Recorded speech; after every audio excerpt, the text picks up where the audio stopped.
Hello नमस्कार, स्वागत है आप सभी लोगों का आपके प्यारा सा स्टडी प्लेटफॉर्म साइंस संग्राम में। प्यारे बच्चों, कैसे हैं आप सब लोग? मैं आशा करता हूं कि आप सभी लोग बहुत अच्छे होंगे। सो प्लीज हंसते रहिए, मुस्कुराते रहिए, स्वस्थ रहिए और खूब मन लगा के पढ़ाई करते रहिए। कैसे हैं आप सब लोग प्यारे बच्चों? एक बार सभी बच्चे फटाफट से बता देंगे। आप सभी लोग कैसे हैं मेरे भाई? हम्म।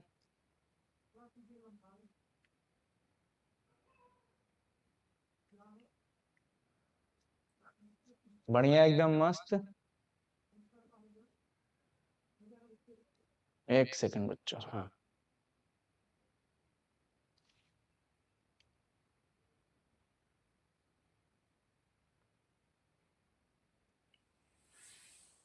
चलिए। गुड इवनिंग भाई लोग, क्या हाल चाल है प्यारे बच्चों? जुड़ जाएंगे सभी बच्चे, फटाफट से आ जाइए। आज हम आप लोगों के लिए लगातार, जो आप लोग कह रहे थे कि सर केमिस्ट्री का इतना रिवीजन करा दीजिए, चाहे ऑब्जेक्टिव हो सब्जेक्टिव हो, सब खूब पढ़ा दीजिए। तो हम लोग लगातार आपके लिए प्यारे बच्चों लगे हैं और हमसे ज्यादा आप लोग मेहनत कर रहे हो।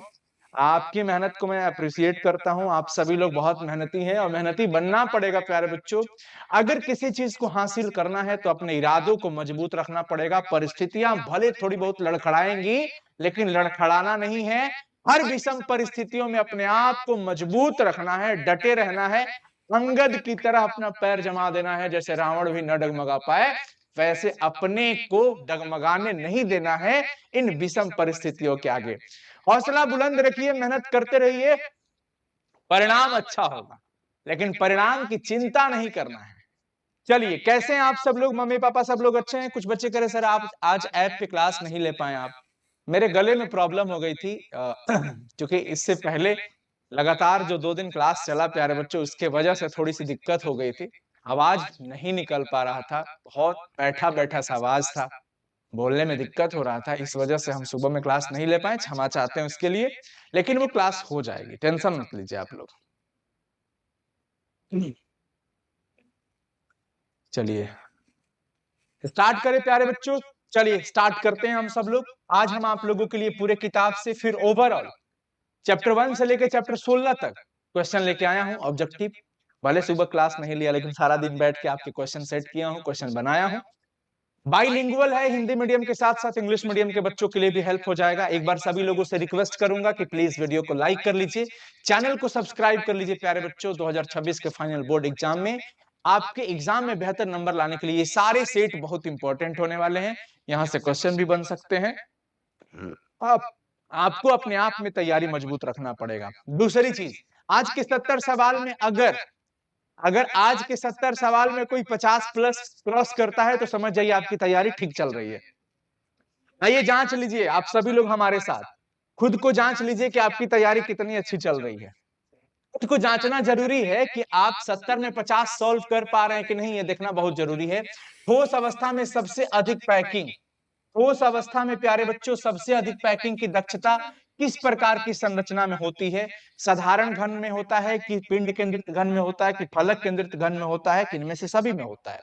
सबसे अच्छी पैकिंग की दक्षता किसमें होती है प्यारे बच्चों? तो कुछ बच्चे बिल्कुल सही जवाब लगा रहे हैं, ऑप्शन सी। सभी लोग रिप्लाई करिएगा, जितने बच्चे क्लास में आ गए हैं प्लीज मेरा निवेदन है आप सभी लोग प्यारे बच्चों, सभी लोग रिप्लाई जरूर करिएगा। वेरी गुड प्यारे बच्चों, बहुत बढ़िया, सभी लोग जुड़ जाइए। अरे छोड़ेंगे न हम तेरा साथ, ओ साथी मरते दम तक। 74% की पैकिंग होती है, इसमें 68% की पैकिंग होती है प्यारे बच्चों, इसमें लगभग 52% की पैकिंग होती है। अब मिठाई के डिब्बा में जितना ज्यादा जगह भर जाए उतनी अच्छा पैकिंग कहा जाए बाबू। इसीलिए समझ जाइए कि घन में 74% का जगह भर चुका है तो सबसे अच्छी पैकिंग। सबसे अच्छी पैकिंग दक्षता का मतलब कि खाली जगह कम से कम बचे। चलिए दूसरा सवाल, NaCl क्रिस्टल में Na प्लस आयन का समन्वय संख्या कितना होगा? जल्दी से सभी बच्चे बता दीजिए फटाफट से। चलिए प्यारे बच्चों सब लोग बता दो। हो चलो जी प्यारे बच्चों, सभी लोग बताइए।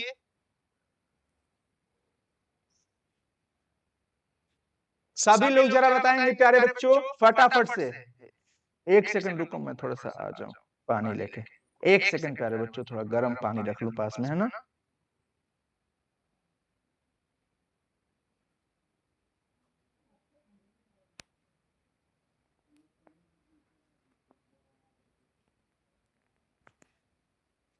चलिए। हाँ, तो जवाब क्या आ रहा है? 6 आ रहा है। बहुत सुंदर, 6 ही होगा। क्यों? क्योंकि NaCl की बात किया है। अगर Na2O पूछा रहता तो वहां आंसर बदल जाता। NaCl की व्यवस्था आप सब लोग जानते हो, FCC होता है। FCC में प्यारे बच्चों प्रत्येक Na+ प्रत्येक Cl- के 6 कणों के द्वारा घिरा होता है। अगर वही हम बात कर लेते सीजियम क्लोराइड की, तो ये मेरे भाई BCC होता है। इससे क्रिस्टल जालक में शॉर्ट्की दोष होता है मेरे भाई। तो क्या हो सकता है? घनत्व को बढ़ा सकता है, घनत्व को घटा सकता है, कि चालकता को समाप्त कर सकता है, या गलनांक को 0 कर सकता है। सभी लोग बताइए फटाफट से। सभी लोग। रसगुल्ला चुराएंगे तुम्हारे शादी में बनकर वेटर, प्रिय की रसगुल्ला चुराएंगे तुम्हारे शादी में बनकर वेटर, और जब वक्त आएगा जयमाला का तो बंद कर देंगे जनरेटर। हाय हाय हाय हाय हाय, क्या बात है। ये देखिए लिखे हैं सुमित कुमार जी, इनका एग्जाम पास है, लेकिन मस्ती रुकनी नहीं चाहिए। रसगुल्ला चुराएंगे तुम्हारी शादी में बनकर वेटर, प्रिय। हाय हाय हाय, रसगुल्ला चुराएंगे तुम्हारी शादी में बनकर वेटर, प्रिय, और जयमाला का जब वक्त आएगा तो बंद कर देंगे जनरेटर, प्रिय। वाह भाई, अद्भुत।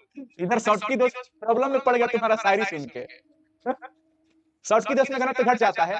फ्रेंकेल दोष सामान्यतः किसमें पाया जाता है प्यारे बच्चों? देखिए बहुत बारीकी से सवाल पूछा गया है अंदर से।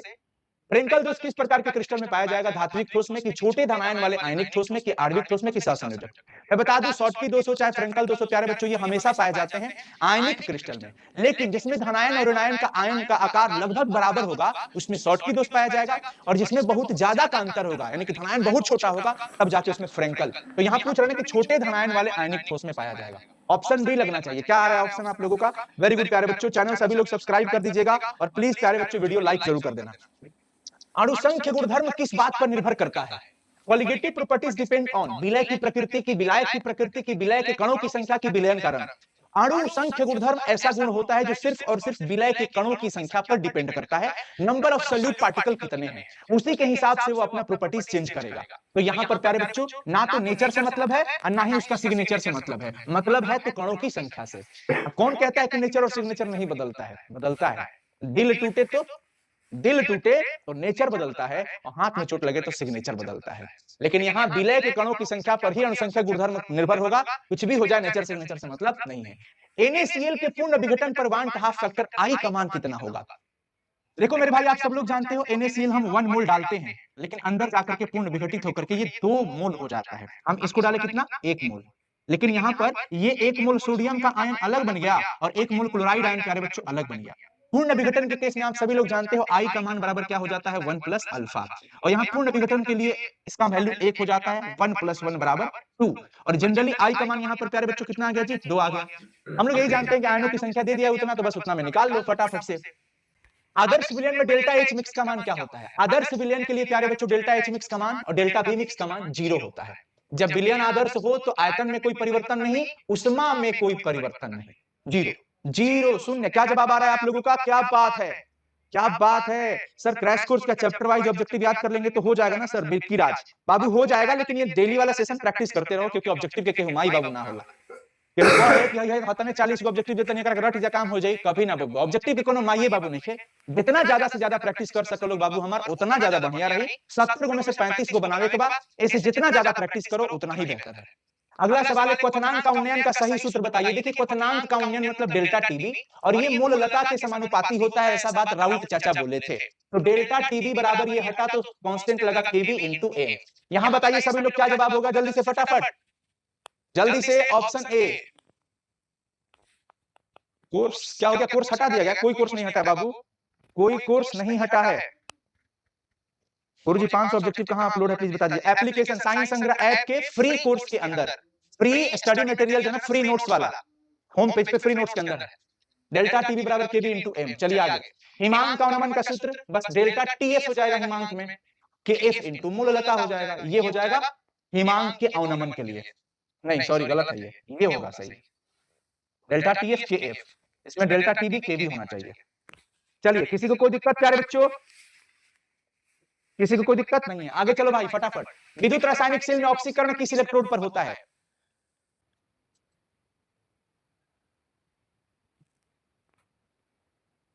हेलो प्यारे बच्चों, अभी देखिए तो बताइए सभी लोग सही चल रहा है क्लास अभी?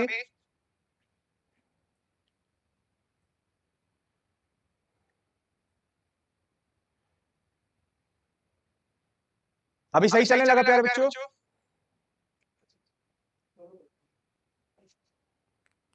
पूरा क्लास बिगाड़ दिया नेटवर्क, दिमाग खराब करके। हाँ,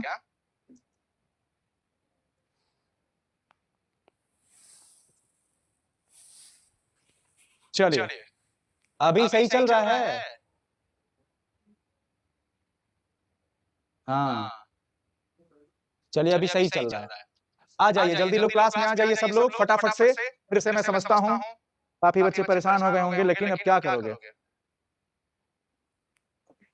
आ जाइए सभी लोग फटाफट से प्यारे बच्चों।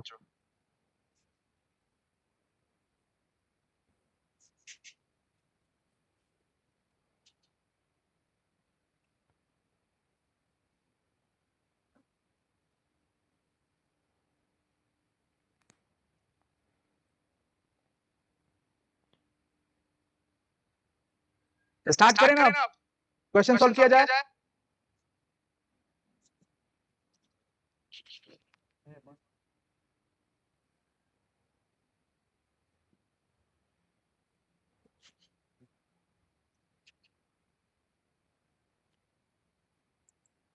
चलो तो मुझे फोन ऐसे हाथ में रखना पड़ेगा, तब देखते हैं कि नेटवर्क का प्रॉब्लम ना हो। अब नेटवर्क प्रॉब्लम नहीं हो रहा होगा, अभी तो सही हो गया होगा भाई। अभी सही हो गया होगा। फिलहाल चलिए इसी पे क्लास को खींचते हैं थोड़ा तेजी में। अभी ये हमारे हाथ का चीज है नहीं। अब कल जो है टेक्नीशियन को है थोड़ा सा बढ़िया से बतियाना पड़ेगा कि तुम देखो अपना नेटवर्क का। चलिए मानक हाइड्रोजन इलेक्ट्रॉन विभव प्यारे बच्चों इसका 0 वोल्ट होगा, चाहे मानक ऑक्सीकरण विभव हो चाहे मानक अवकरण विभव हो। कुछ भी पूछेगा यहाँ पे आप सभी लोग क्या बता दीजिएगा?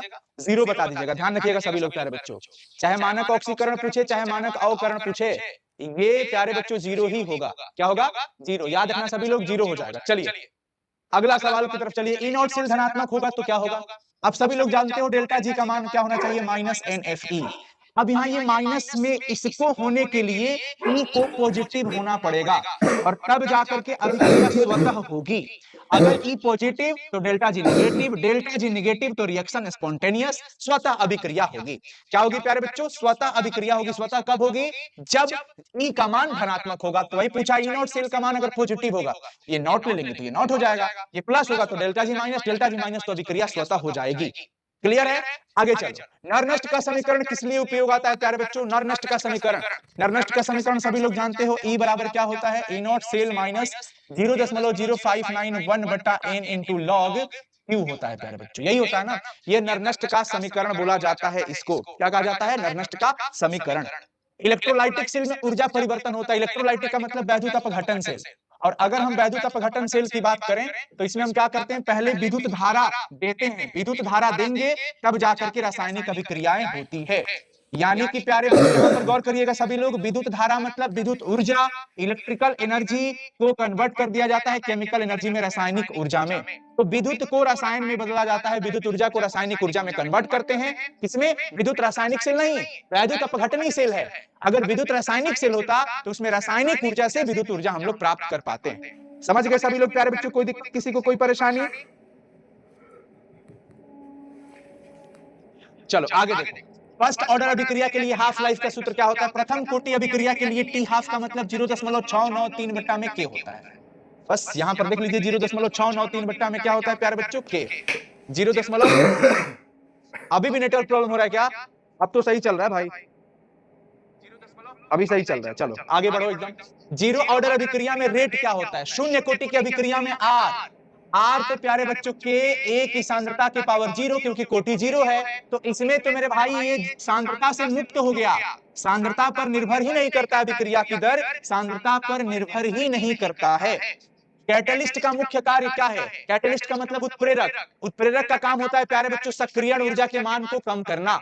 सक्रियण ऊर्जा, एक्टिवेशन एनर्जी के मान को क्या करता है प्यारे बच्चों? कम करता है, सक्रियण ऊर्जा को कम करने का काम करता है। आर्हेनियस का समीकरण में ए क्या कहलाता है? आर्हेनियस का समीकरण प्यारे बच्चों आप सब लोग जानते हो, उसमें जो ए होता है आपने पढ़ा होगा K बराबर ए ई के पावर माइनस ई ए बट्टा में आर टी। जो ये ए होता है इसको आवृत्ति गुणांक कहा जाता है। क्या कहते हैं भाई? आवृत्ति गुणांक, इसको हम लोग बोलते हैं आवृत्ति गुणांक। यहां पर दिख रहा होगा सबको। चलो आगे बताओ, भौतिक अधिशोषण का मुख्य कारण क्या है? भौतिक अधिशोषण प्यारे बच्चों वांडर वाल्स लगता है तब जाके भौतिक अधिशोषण हम लोग बोलते हैं। क्लियर है प्यारे बच्चों? ये कौन है सूरज कुमार? अब बेवजह क्या बोल रहे हो यार, नेटवर्क अभी सही चल रहा है। चलिए चलिए प्यारे बच्चों आगे देखिए। टिंडल प्रभाव देखा जा सकता है कैसे? प्यारे बच्चों टिंडल प्रभाव हम लोग देख सकते हैं, वास्तविक विलयन में टिंडल प्रभाव नहीं होता है, सिर्फ और सिर्फ कोलाइड में हम देख सकते हैं। कोलाइड में पायस में परिक्षेपण माध्यम और परिक्षिप्त प्रावस्था दोनों क्या होता है? पायस की बात कर रहे हैं। पायस में प्यारे बच्चों दोनों ही द्रव होता है, दोनों ही लिक्विड होता है। दोनों ही क्या होता है मेरे भाई? लिक्विड होता है। सभी लोग बताइए दोनों क्या होगा उसमें? लिक्विड। दोनों किसमें लिक्विड होगा? पायस में। तो द्रव द्रव दोनों की भौतिक अवस्था द्रव द्रव होगी। अयस्क से गैंग हटाने की प्रक्रिया को अयस्कों का सांद्रण कहा जाता है। अयस्कों में से अशुद्धि दूर करने की प्रक्रिया अयस्कों का सांद्रण कहा जाता है। आगे चलिए, सल्फाइड अयस्कों के लिए उपयुक्त विधि कौन सी होती है? सल्फाइड अयस्कों को सांद्रित करने के लिए जो मुख्य विधि लगती है वो फेन प्लवन विधि लगता है। कौन सा विधि लगता है प्यारे बच्चों? फेन प्लवन विधि लगता है। फ्लक्स का काम क्या होता है? फ्लक्स का काम होता है कि गैंग को तुरंत किस में बदल देगा? गालक में बदल देगा, यानी कि धातु मल में बदल देगा, गला देगा उसको, सलाएगा। देखो गैंग में प्यारे बच्चों हम लोग क्या डाल देते हैं? फ्लक्स डाल देते हैं ताकि ये क्या बन जाए? धातुमल बन जाए। क्या बन जाए? धातु। तो आराम से गैंग दूर हो जाएगा। फ्लक्स का काम होता है स्लैग बनाने का, धातुमल बनाने का। पी ब्लॉक तत्व कहां से कहां तक के वर्ग होते हैं? पी ब्लॉक के तत्व प्यारे बच्चों वर्ग 13 से लेकर के 18। पी ब्लॉक के तत्वों का ग्रुप क्या होता है? वर्ग 13 से लेकर वर्ग 18। सबसे अधिक विद्युत ऋणात्मक तत्व किसका होता है प्यारे बच्चों? सबसे ज्यादा विद्युत ऋणात्मकता किसकी होती है? चलिए सभी लोग बता दीजिए फटाफट से।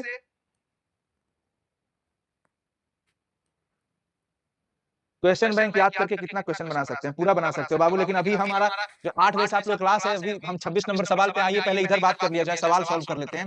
क्लोरीन की विद्युत ऋणात्मकता सबसे ज्यादा। अमोनिया का आकार प्यारे बच्चों NH3, NH3 प्यारे बच्चों। और ये देख लीजिए सभी लोग, ये अमोनिया होता है जिसमें एक लोन पेयर इलेक्ट्रॉन भी होता है प्यारे बच्चों, ध्यान रखिएगा सभी लोग। त्रिकोणीय समतल।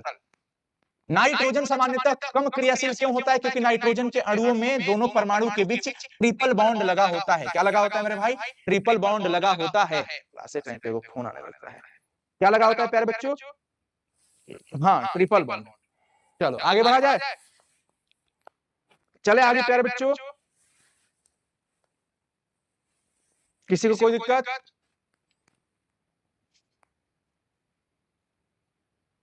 आगे चलो। क्लोरीन प्लस वाटर से क्या बनता है? क्लोरीन प्लस वाटर से प्यारे बच्चों या तो HCl बनेगा, नहीं तो HClO, दोनों बन जाते हैं। डी ब्लॉक तत्वों की सामान्य विशेषता क्या होती है? डी ब्लॉक के तत्वों की सामान्य विशेषता है कि ये परिवर्ती ऑक्सीकरण अवस्था दिखाता है। ये एक से अधिक प्रकार के ऑक्सीकरण अवस्था को प्यारे बच्चों दिखाते हैं। डी ब्लॉक यौगिक रंगीन क्यों होते हैं? डी ब्लॉक यौगिक DD संक्रमण के कारण रंगीन होते हैं। क्यों होते हैं प्यारे बच्चों? DD संक्रमण के कारण रंगीन होते हैं। DD संक्रमण के कारण। आ रहा है समझ में सबको? बताइए अब यहां तक जल्दी से बता दो, आ रहा है सबको समझ में? हाँ ठीक है, चलिए आगे चलिए। लैंथेनाइड संकुचन का कारण क्या होता है प्यारे बच्चों?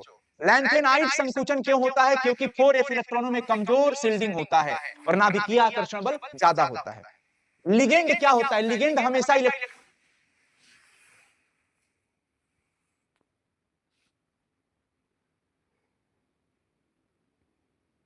देता है केंद्रीय धातु परमाणु को, इसलिए इसको इलेक्ट्रॉन दाता कहा जाता है, अथवा लुईस भस्म भी हम कह सकते हैं। क्या बोल सकते हैं? लुईस भस्म कह सकते हैं। किसको? लिगेंड को। लिगेंड को प्यारे बच्चों। अगला समन्वय संख्या का अर्थ क्या होता है? जैसे मान लीजिए K4FeCN6 दिया है, इसमें टोटल लिगेंडों की संख्या इंटू दंतुता, तो कुल मिलाकर लिगेंडों की संख्या कोई बताता है सामान्यतः जुड़े लिगेंड की संख्या। NH3 क्या है? NH3 ammonia. अमोनिया प्यारे बच्चों इसका जो आकार है द्विपिरामिडल होता है, सॉरी पिरामिडल होता है, त्रिकोणीय पिरामिडल। और यहां पर आप देख रहे हैं लोन पेयर होता है, एक लोन पेयर है, एक दाता परमाणु है, तो एक दाता होने के कारण इसको एक दंती कहा जाता है। एक दंती। देख रहे हो सब लोग प्यारे बच्चों? ऑप्शन क्या लगा रहे हो? बी। हाँ हे भगवान, आप सर आप ही 12 घंटा का क्लास लीजिए। अरे अरे अरे अरे 12 घंटा ट्रेंड हो गया ना आजकल। बहुत अच्छी बात है। ईएन प्यारे बच्चों, ईएन का मतलब एथिलीन डाइअमीन, CH2NH2, CH2NH2। इसमें 2 इलेक्ट्रॉन, यहां पर दो दाता परमाणु है, या नाइट्रोजन या नाइट्रोजन, तो दो दाता परमाणु होने के कारण प्यारे बच्चों इसको द्विदंती कहा जाता है। अब इसमें ज्योमेट्रिकल आइसोमर्स क्यों होता है? क्योंकि इसकी आकृति की अगर बात करी जाए प्यारे बच्चों, तो वर्ग समतलीय आ जाएगी। इसकी आकृति कैसी आ जाएगी? वर्ग समतलीय आ जाएगी। इसीलिए ज्योमेट्रिकल आइसोमर्स भी दिखाएगा सीस और ट्रांस। कैसे? एक जैसे पीटी, इधर NH3, इधर भी NH3 और इधर दूगो Cl। एक तो ये हो गया प्यारे बच्चों, इसको सीस कहा जाएगा। और इसी का हम उल्टा कर देंगे, NH3 एक बार यहां पे जुड़ जाएगा प्लेटिनम के साथ, उल्टा एकदम विपरीत ऐसे, और दोनों Cl ऐसे जुड़ जाएंगे, दोनों Cl ऐसे जुड़ जाएंगे। इसको सिस कहा जाएगा और इसको ट्रांस कहेंगे। विषम पक्षी और इसको समपक्षी कहा जाता है। इसमें दोनों समान लिगेंड एक तरफ हो रहे हैं, इसमें एक दूसरे के विपरीत हो रहे हैं, विपरीत हो रहे हैं। ठीक है ना? चलिए, हेलो एल्केन में कार्बन और हेलोजन का बॉन्ड क्या होता है? ध्रुवीय सहसंयोजक होता है, ध्रुवीय होता है। कार्बन के साथ हेलोजन, हेलोजन की विद्युत ऋणात्मकता ज्यादा होती है, अपने इधर इलेक्ट्रॉन पेयर को खींचता है, और ये बनता है कार्बोकेटायन। ये क्या बनता है प्यारे बच्चों? कार्बोकेटायन, यानी कि कार्बोधनायन जिसको कहा जाता है। तो ये प्लस माइनस थोड़ा बहुत है, तो ध्रुवीय कहा जाता है। SN1 के लिए सबसे उपयुक्त क्या होता है? SN1 अभिक्रिया के लिए प्यारे बच्चों 3 डिग्री सबसे ज्यादा स्टेबल होता है, इसीलिए सबसे बढ़िया SN1 ये दे सकता है। और SN2 के लिए प्यारे बच्चों 1 डिग्री सबसे बेहतर देगा, हिंड्रेंस स्टेरिक कम होगा। समझ गए सब लोग? तो SN2 के लिए टर्शियरी ब्यूटाइल क्लोराइड 3 डिग्री वाला सबसे बेहतर होगा। समझ रहे हो आप लोग क्यों होगा? भाई लोग समझ पा रहे हो? हाय दादा, हाय देखा अपने में बतियावे में लागल रहलो। बताओ, तनी मुनी नेटवर्क प्रॉब्लम हो गिला, तनी मुनी का बढ़िया तनी हो गिला नेटवर्क प्रॉब्लम अच्छा खासा। सर आपका धुरंधर का ट्रेंड कॉपी कर लिया लोग। अरे कोई बात नहीं, इसी तरह से बच्चों की पढ़ाई होनी चाहिए। कोई कॉपी करे ना करे उससे कोई ध्यान नहीं देता। आदित्य बाबू, ध्यान नहीं देना है। शिक्षक का एक उद्देश्य होना चाहिए, पढ़ाना। अगर ईमानदारी से पढ़ा रहे अच्छी बात है, पढ़ो आप लोग बस। चलो, SN2 के लिए सबसे अनुकूल क्या हो सकता है? आपको मैंने बताया SN2 के लिए सबसे बेहतर अनुकूल 1 डिग्री हो सकता है। 1 डिग्री मतलब प्राथमिक। सवाल एकदम बढ़िया बढ़िया मस्त मस्त है, अलग तरीके से है, नया नया है। सबसे अच्छा लिविंग ग्रुप किसको बोलते हो? चलो सब लोग बताओ, सबसे बढ़िया लिविंग ग्रुप कौन हो सकता है जो इसमें से छोड़ के भाग सकता है? Fluoride, chloride, bromide, iodide. और ध्यान रखना, ये आकृति पर भी बहुत डिपेंड करता है। किस पर प्यारे बच्चों? आकृति पर। तो सर जी तो बड़का तो ये छोड़ के जल्दी भागेगा, बॉन्ड कमजोर होगा, तो आई वाला बस भागेगा ही भागेगा। हेलोबेंजीन में नाभिक स्नेही प्रतिस्थापन कठिन होता है, क्यों? हेलोबेंजीन में प्यारे बच्चों नाभिक स्नेही प्रतिस्थापन कठिन क्यों होता है? हेलोबेंजीन में नाभिक स्नेही प्रतिस्थापन कठिन क्यों होता है? इसके पीछे का रीजन क्या हो सकता है? सुनिए, इसके पीछे का रीजन है कि हेलोबेंजीन में आप सभी लोग एक चीज देखो, ये हेलोजन लगा, तो एक तो इस कार्बन का यहां पर प्यारे बच्चों प्रसंकरण sp2 हो गया, एक ये कारण है। ये प्यारे बच्चों डबल बॉन्ड, बहुत आंशिक रूप से, पार्शियली, उसके बाद रेजोनेंस भी होगा, सब देना पड़ेगा उपरोक्त सभी कारण से। एल्कोहल का सामान्य सूत्र क्या होता है? ROH, OH लगा होता है प्यारे बच्चों। फिनॉल अधिक अम्लीय क्यों होता है? अनुनाद स्थिरीकरण के कारण। फिनॉल सबसे ज्यादा अगर होता है तो प्यारे बच्चों रेजोनेंस के कारण। विलियमसन संश्लेषण अभिक्रिया से हम लोग ईथर का निर्माण करते हैं। किसका निर्माण करते हैं? ईथर का। फिनॉल का राइमर टीमेन अभिक्रिया से हमें क्या मिलता है? सभी लोग बताइए। फिनॉल का राइमर टीमेन अभिक्रिया में प्यारे बच्चों याद करिए, हम लोगों को मिलता है सैलिसिल एल्डिहाइड। यहां पर OH लगा होता है और यहां लगा होता है प्यारे बच्चों CHO। सैलिसिल एल्डिहाइड प्राप्त होता है जी, सैलिसिल एल्डिहाइड। तो ये सैलिसिल एल्डिहाइड का ही नाम होता है ortho hydroxy benzaldehyde. Ortho hydroxy 1-2 position है, इसलिए 1-2 पोजीशन के लिए ऑर्थो कहा जाएगा। और पहले कमजोर वाला में इसका नाम हो गया हाइड्रोक्सी, और ये बेंजाइल्डिहाइड। इसी को हम लोग नाम देते हैं सैलिसिल एल्डिहाइड। क्या नाम देते हैं? Salicyl aldehyde. तो ऐसा मत सोचना आप लोग कि सर जी इसमें तो सैलिसिल एल्डिहाइड नहीं है तो आंसर गलत है। नहीं, उसी का नाम है ऑर्थो हाइड्रोक्सी बेंजाइल्डिहाइड। बोलो समझ में आ गया सबको? यस। अगला, एल्डिहाइड का सामान्य सूत्र प्यारे बच्चों CHO लगा होता है। टॉलेंस टेस्ट कौन दे सकता है? टॉलेंस टेस्ट प्यारे बच्चों एल्डिहाइड दे सकता है, कीटोन नहीं दे सकता। ये आप सभी लोग पढ़ चुके हो, एल्डिहाइड दे सकता है। फेहलिंग टेस्ट किसके लिए विशेष होता है प्यारे बच्चों? फेहलिंग टेस्ट प्यारे बच्चों एकदम खासम खास अगर किसी के लिए होगा तो एलिफैटिक एल्डिहाइड के लिए होता है। फेहलिंग वाला भी एल्डिहाइड देगा, लेकिन एरोमेटिक नहीं। कीटोन को एल्कोहल में बदलने वाला रिएजेंट प्यारे बच्चों, इसके लिए हमें क्या करना पड़ेगा? कीटोन का एल्कोहल में बदलना, अवकरण करना पड़ेगा। और अवकरण के लिए उपयुक्त होता है LiAlH4 चाहे NaBH4, सोडियम बोरोहाइड्रेट चाहे लिथियम एल्यूमिनियम हाइड्राइड। कार्बोक्सिलिक अम्ल की अम्लीयता का मुख्य कारण क्या होता है? अगर कार्बोक्सिलिक अम्ल की अम्लीयता का मुख्य कारण देखा जाए प्यारे बच्चों, तो रेजोनेंस वाला कारण आता है।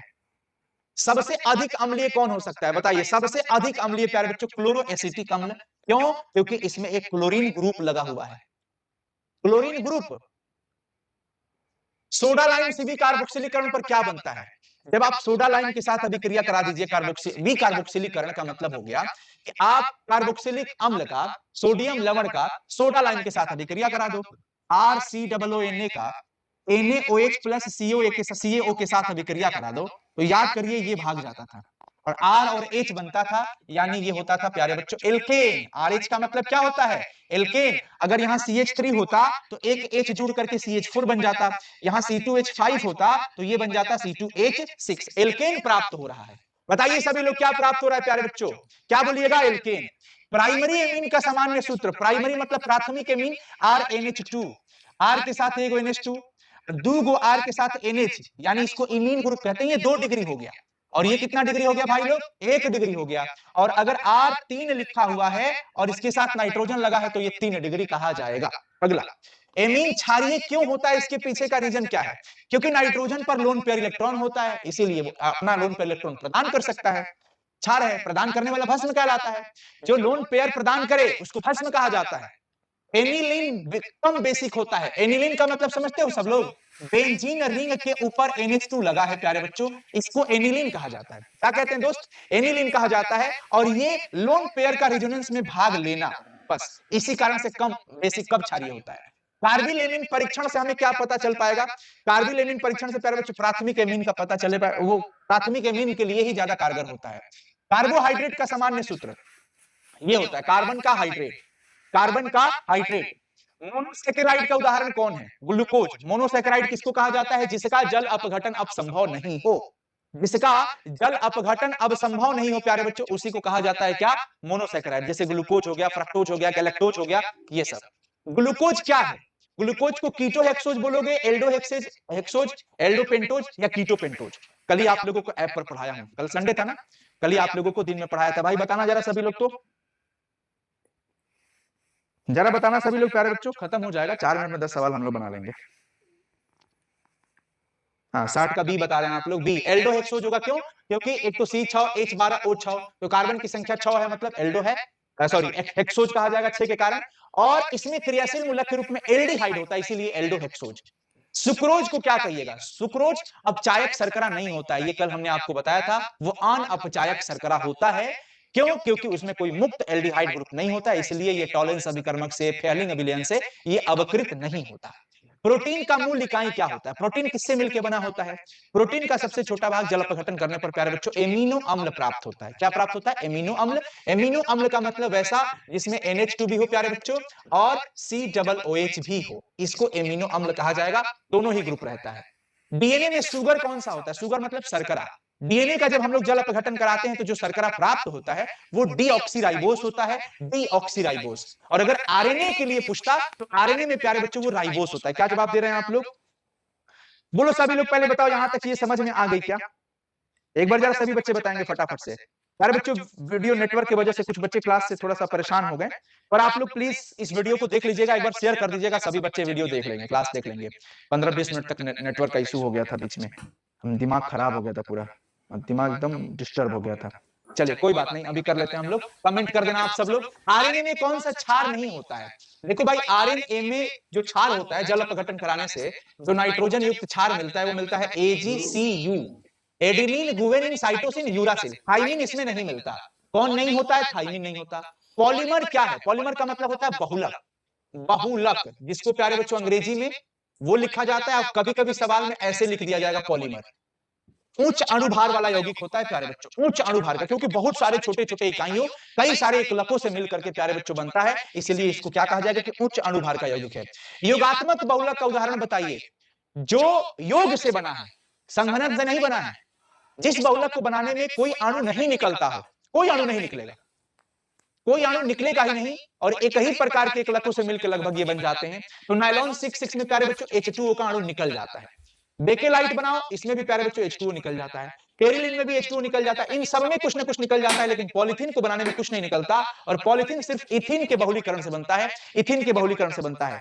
66 का भी बताया जा रहा है, 66 का भी गड़बड़ बता रहे हैं आप लोग। भाई संघनन बहुलक है बेकेलाइट, ठीक है ना? हाँ सी, अब सही बता रहे हैं आप लोग। आगे चलो, अगला सेशन प्यारे बच्चों हम लेके आएंगे। आप लोग ऑब्जेक्टिव का डिमांड, सब्जेक्टिव का डिमांड कर रहे हैं ना? सब्जेक्टिव का ये क्वेश्चन इंग्लिश के लिए भी है मनीष शर्मा जी, देखिए अंग्रेजी में भी तो है ना सवाल, और आप लोग सब्जेक्टिव का डिमांड कर रहे हैं कि सर पूरा इनऑर्गेनिक का 2 नंबर वाला सवाल लेके आइए। ठीक है, अगला सेशन इंतजार करिएगा, लेके आएंगे। संघनन बहुलक का उदाहरण आप बता दीजिए इसमें कौन है? नायलॉन 6 हो जाएगा, क्योंकि इसमें प्यारे बच्चों ये किससे मिलके बनता है? हेक्सामेथिलीन डाइअमीन और एडीपिक अम्ल से मिलके बनता है ये। तो इसमें से -H2O जल का अणु संघनित हो जाता है, इसीलिए इसको कहा जाता है। अगला सवाल, ताप दृढ़ बहुलक कौन होता है? ताप दृढ़ जो टेम्परेचर के प्रति दृढ़ होता है, रिजिड होता है, जो नरम नहीं होता, गर्म करने पर भी जो नरम ना हो वही ताप दृढ़ कहा जाता है। जिसको करो गर्म लेकिन ना हो नरम, उसी को कहते हैं ताप दृढ़। और ताप सुघट जो गर्म करने पर नरम हो जाए, मुलायम हो जाए, उसको अलग अलग आकृति दी जा सके, जैसे बेकेलाइट हो गया। बेकेलाइट बहुत हार्ड होता है, प्रेशर कुकर का हैंडल देख लीजिए, हम लोग शर्ट टी शर्ट में जो बटन होता है, बटन देख लीजिए, माता बहन जी लोग जो वो काड़ा वगैरह पहनती है, चूड़िया वगैरह टाइप का बाला पहनती है, वो सब बेकेलाइट मटेरियल है प्यारे बच्चों। इलेक्ट्रिक बोर्ड का सॉकेट स्विच ये सब बेकेलाइट का बना होता है। डिटर्जेंट पाउडर की सफाई का कारण क्या होता है प्यारे बच्चों? डिटर्जेंट पाउडर की सफाई का कारण होता है मिसेल्स का निर्माण। मिसेल्स बनता है उसमें और वही सब गंदगी को हटा सकता है। एस्पिरिन किस वर्ग की दवा है? एस्पिरिन, एस्पिरिन प्यारे बच्चों एक अच्छा दर्द निवारक भी है और बुखार में भी काम आता है, इसलिए ज्वरनाशी भी है एक अच्छा। ज्वरनाशी दर्द निवारक का मतलब जिसको हम बोलते हैं एनाल्जेसिक दवा, और ज्वरनाशी का मतलब होता है जिसको हम बोलते हैं एंटीपायरेटिक दवा। प्यारे बच्चों ये दोनों ही है बेहतर। अब जो ऑप्शन में आपको मिल जाए, दर्दनाशक यहां पर दिख रहा है, दर्द निवारक, पीड़ाहारी, दर्दनाशक, बात है छोटू बराबर। ठीक है प्यारे बच्चों, तो हम लोगों का 70 सवाल बाबू कंप्लीट हो गया। आप लोगों का 50 से ज्यादा सही हुआ कि नहीं कमेंट करके जरूर बताइएगा। और आज का ये क्लास कैसा